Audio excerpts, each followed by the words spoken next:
चलिए इस वीडियो में कोशिका के और अंगों के बारे में जानते हैं। पिछले 2-3 वीडियो में कोशिका के बारे में और कोशिका झिल्ली के बारे में बताया था। अगर आप लोग उन वीडियो को नहीं देखा है तो उसको जाकर देख सकते हैं। देखिए, कोशिका एक बहुत बड़ा चैप्टर है, इसीलिए ज़्यादा वीडियो बनाना पड़ रहा है। फिलहाल इस वीडियो में कोशिका के अंग, कोशिका भित्ति, अंतःपद्रव्य जालिका और लाइसोसोम और गोल्जी उपकरण के बारे में डिटेल से जानेंगे। कोशिका भित्ति को इंग्लिश में सेल वॉल कहते हैं। सेल वॉल सिर्फ सभी प्रोकैरियोटिक कोशिकाओं में और पादप कोशिकाओं में पाया जाता है, सिर्फ माइकोप्लाज्मा को छोड़कर। हालांकि प्रोकैरियोटिक कोशिकाओं में कोशिका भित्ति के अलावा एक और बाहरी परत होती है जिसे कैप्सूल कहते हैं। देखिए, कोशिका झिल्ली, कोशिका भित्ति और कैप्सूल, ये तीनों मिलकर कोशिका की सुरक्षा इकाई बनाते हैं और कोशिका को सुरक्षा प्रदान करते हैं। कोशिका भित्ति मुख्य रूप से सेलुलोज का बना होता है, जो ग्लूकोज का पॉलीमर होता है। लेकिन कुछ कोशिकाओं में, जैसे शैवाल और कवक में, सेलुलोज, गिलेक्टेंस और मैग्नीज और कुछ खनिज जैसे कैल्शियम कार्बोनेट का बना हुआ होता है।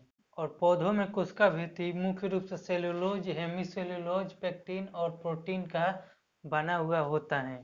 कोशिका भित्ति मुख्य रूप से सेलुलोज का बना हुआ होता है, इसीलिए शाकाहारी जीवों में छोटी आंत बहुत लंबी होती है और मांसाहारी जीवों में छोटी होती हैं, क्योंकि सेलुलोज को पचाना बहुत ही कठिन होता है। क्योंकि सेलुलोज बहुत ही कॉम्प्लेक्स जटिल पदार्थ हैं, इसीलिए इसे पचाने में बहुत ज़्यादा समय लगता है। जबकि जंतु कोशिकाओं में कोशिका भित्ति नहीं पाई जाती है, इसीलिए मांस को जीव जंतु आसानी से पचा लेते हैं। आप लोग देखे होंगे, जो मांस मछली खाते हैं वो 2-2 किलो ठूंस लेते हैं, फिर भी आसानी से पचा लेते हैं, क्योंकि मांस मछली को पचाना बहुत ही आसान होता है, क्योंकि उनमें कोशिका भित्ति नहीं पाई जाती है। इसीलिए जो मांस मछली खाते हैं वो बहुत जल्दी ही मोटे हो जाते हैं। जिन कोशिकाओं की ज़्यादा सुरक्षा की जरूरत होती है उनमें कोशिका भित्ति के अलावा एक और बाहरी परत होती है।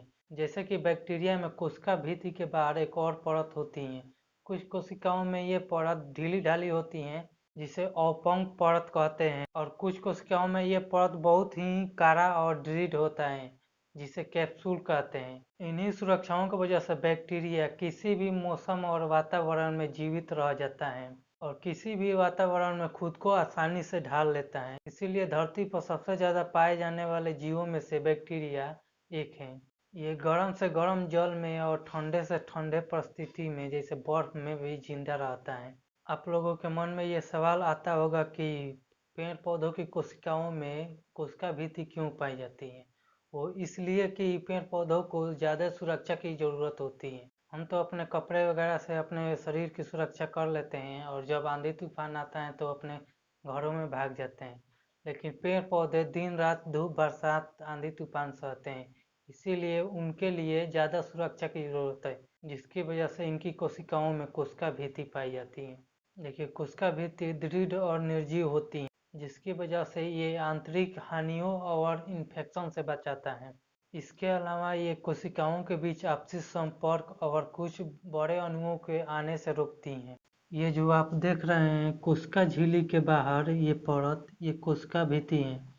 कोशिका भित्ति में बहुत सारे छोटे छोटे छिद्र होते हैं जो पदार्थों के आने जाने के लिए जरूरी हैं। दो कोशिकाओं के कोशिका भित्ति के बीच एक मध्य पटलिका होती है, जो कैल्शियम पेक्टेंट का बना हुआ होता है, जो आपस में एक दूसरे को चिपकाए और पकड़े रहता है।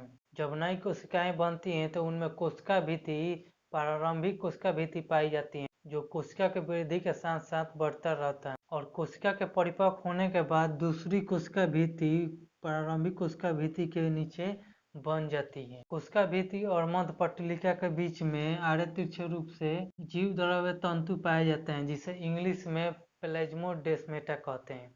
यूकेरियोटिक कोशिकाओं को इलेक्ट्रॉन सूक्ष्मदर्शी से अच्छे से अध्ययन करने पर केंद्र के पास नलिकाओं का एक घना जाल देखा गया, जिसे अंतःद्रव्य जालिका का नाम दिया गया। इसे इंग्लिश में एंडोप्लाज्मिक रेटिकुलम कहते हैं। अंतःद्रव्य जालिका पर प्रायः राइबोसोम पाया जाता है। जिस पर राइबोसोम पाया जाता है उसे खुदरी अंतःद्रव्य जालिका कहते हैं, जो प्रोटीन का संश्लेषण करते हैं, और जिस पर राइबोसोम नहीं पाया जाता है उसे चिकनी अंतःद्रव्य जालिका कहते हैं। जो खुदरी अंतःद्रव्य जालिका है, जिसे रफ एंडोप्लाज्मिक रेटिकुलम कहते हैं, इस पर राइबोसोम पाए जाते हैं, जो प्रोटीन का संश्लेषण करते हैं। जो कोशिका प्रोटीन का संश्लेषण और स्रवण सक्रिय रूप से करती हैं, उनमें क्षुद्रीय अंतर्द्रव्य जालिका बहुत ज़्यादा पाया जाता है और ये किसी किसी कोशिकाओं में केंद्रक से लेके कोशिका झिल्ली तक फैला हुआ होता है। और जो चिकनी अंतर्द्रव्य जालिका है, जिसे शॉर्ट में स्मूथ एंडोप्लाज्मिक रेटिकुलम कहते हैं, चिकनी अंतर्द्रव्य जालिका मुख्य रूप से लिपिड और स्टेरॉयडल हार्मोन का स्रवण करती हैं। ये वही लिपिड हैं जो कोशिका झिल्ली के निर्माण में काम आता है।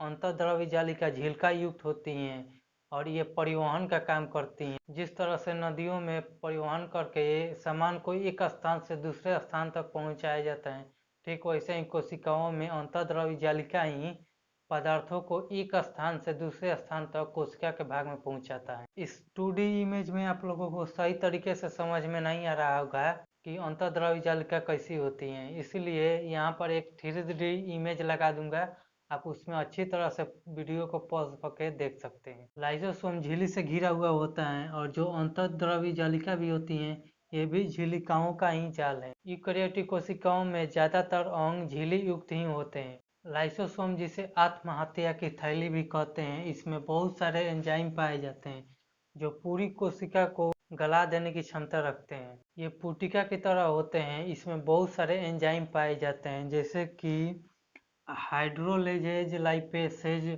प्रोटूएसेज और कार्बोहाइड्रेटेज मुख्य रूप से पाए जाते हैं, जो कोशिका के अंदर आए वायरस या बैक्टीरिया को मारते हैं या फिर कोशिका के ही टूटे फूटे अंग को पचाकर उसे साफ करते हैं। और जब कभी भी कोशिका में गड़बड़ी आती है, जिसके वजह से कोशिका ठीक से काम नहीं कर पाती, तो ये लाइसोसोम पूरी तरह से फट जाते हैं और पूरी कोशिका को गला देते हैं। या फिर जब कभी भी कहीं भी हमें चोट लगती है तो वहाँ की कोशिकाएं मर जाती हैं, तो उस समय लाइसोसोम फट जाता है और पूरी कोशिका को गलाकर साफ कर देता है। लाइसोसोम सिर्फ जंतु कोशिकाओं में ही पाया जाता है, ये पादप कोशिकाओं में नहीं पाया जाता है। इसीलिए पेड़ पौधे सिर्फ बढ़ते ही रहते हैं और जब सूखते या मरते हैं तो वो जैसे के तैसे ही रह जाते हैं। जबकि जंतु बुढ़ापे के साथ साथ उनकी कोशिकाएं मरने लगती हैं, जिसकी वजह से उनमें मांस कम हो जाता है और उनका शरीर सिकुड़ने लगता है। गोल्जी उपकरण को सबसे पहले कैमिलो गोल्जी ने 1898 में